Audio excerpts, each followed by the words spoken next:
Hi folks, welcome back to the channel. My name is Tyler. If you are new, welcome. Excuse me.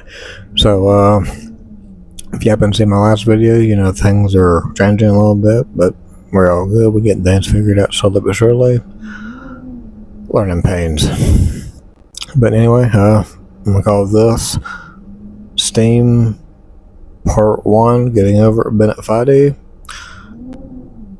I'm having to adjust the settings a little bit more than I'm used to because it's a PC, so learning pains. Enjoy.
There's no feeling more intense than starting over.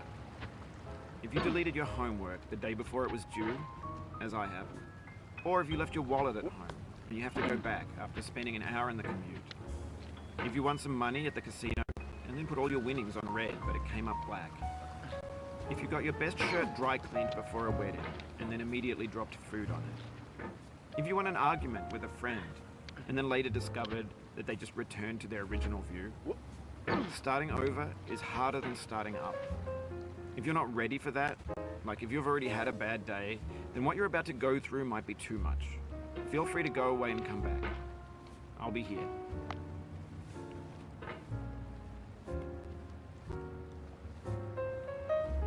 Alright, thanks for coming with me on this trip. I'll understand if you have to take a break at any point. Just find a safe place to stop and quit the game. Don't worry, I'll save your progress, always, even your mistakes. This game is a homage to a free game that came out in 2002, titled Sexy Hiking. The author of that game was Jazzuo, a mysterious Czech designer who was known at the time as the father of B games. And B games are rough assemblages of found objects. Designers slap them together very quickly and freely, and they're often too rough and unfriendly to gain much of a following.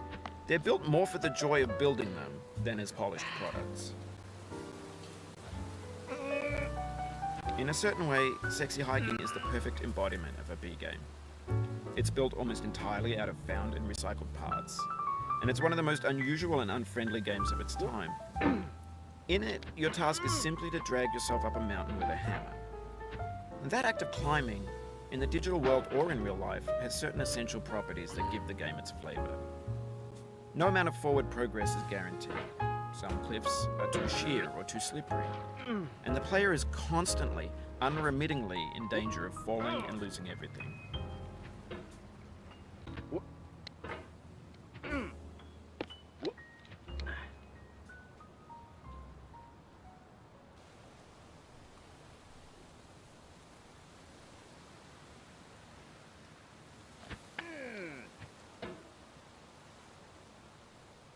Anyway, when you start Sexy Hiking, you're standing next to this dead tree that blocks the way to the entire rest of the game. It might take you an hour to get over that tree, and a lot of people never got past it. You prod and you poke at it, exploring the limits of your reach and your strength, trying to find a way up and over. And there's a sense of truth in that lack of compromise. Most obstacles in video game worlds are fake. You can be completely confident in your ability to get through them once you have the correct method or the correct equipment or just by spending enough time. In that sense, every pixelated obstacle in Sexy Hiking is real.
The obstacles in Sexy Hiking are unyielding, and that makes the game uniquely frustrating. But I'm not sure Jazzuo intended to make a frustrating game. The frustration is just essential to the act of climbing, and it's authentic to the process of building a game about climbing. A funny thing happened to me as I was building this mountain. I'd have an idea for a new obstacle, and I'd build it, test it, and it would usually turn out to be unreasonably hard. But I couldn't bring myself to make it easier. It already felt like my inability to get past the new obstacle was my fault as a player rather than as a builder. Imaginary mountains build themselves from our efforts to climb them, and it's our repeated attempts to reach the summit that turns those mountains into something real.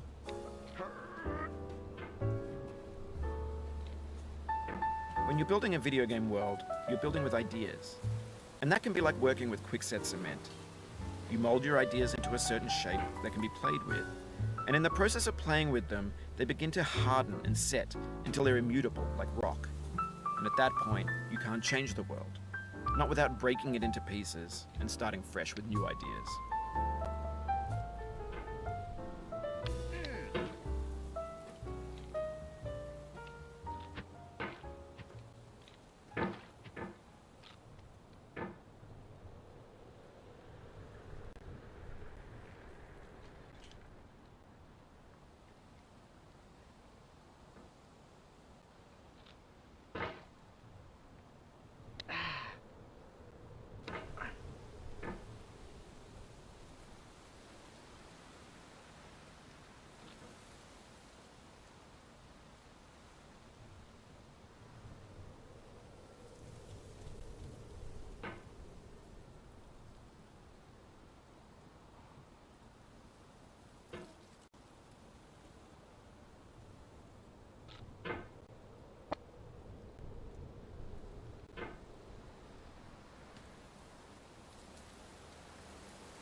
You've done this part before. You know it's possible.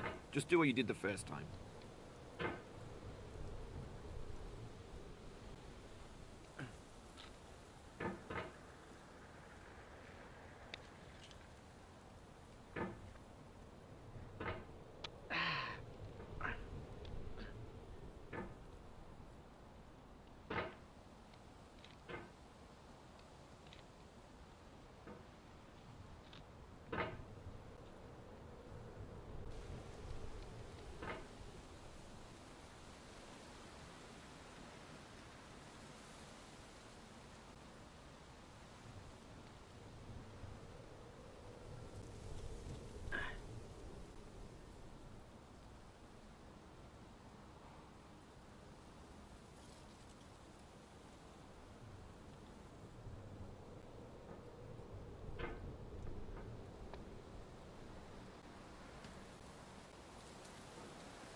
What? What?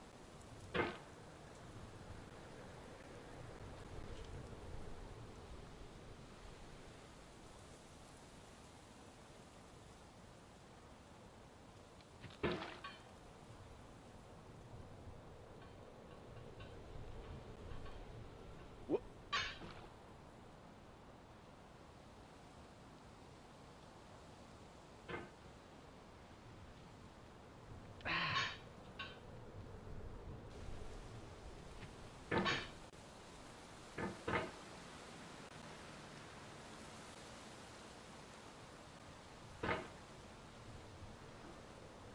Oh.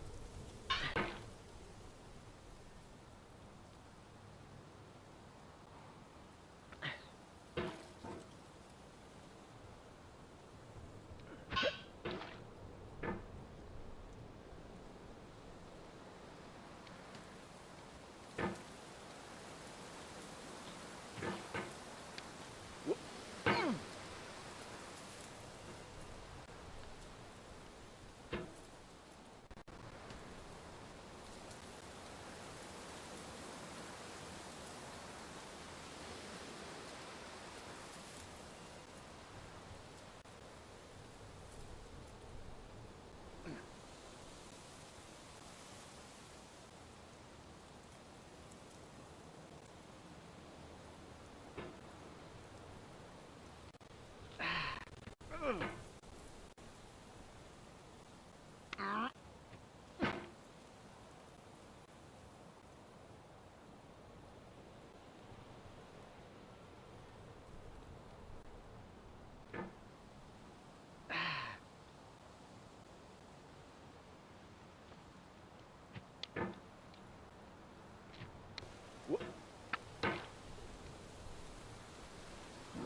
For years now, people have been predicting that games would soon be made out of prefabricated objects, bought in a store and assembled into a world. And for the most part, that hasn't happened, because the objects in the stores are trash. I don't mean they look bad or that they're badly made, although a lot of them are. I mean they're trash in the way that food becomes trash as soon as you put it in the sink. Things are made to be consumed and used in a certain context, and once the moment is gone, they transform into garbage. In the context of technology, those moments pass by in seconds.